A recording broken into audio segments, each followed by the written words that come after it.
Täällä Lahdessa nyt taas tapahtuu lokakuussa. Tuolla ylhäällä mä kerron sulle, mitä on vielä edessä.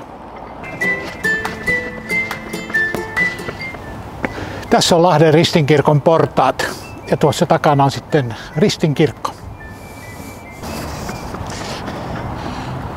Täällä Lahden Ristinkirkossa Kristuspäivässä on musiikkia, on puheita, Raamatun opetusta, rukousta, yhdessäoloa, eikä unohdeta myöskään ruokaa ja kahvia. Tämä päivä yhdistää erilaisia kristittyjä. Me saadaan yhdessä tulla rukoilemaan, kiittämään ja ylistämään Jumalaa.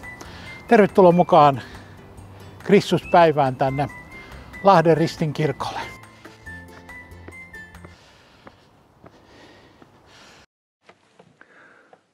Tänään jos koskaan meidän kristittyjen tulee pitää yhtä.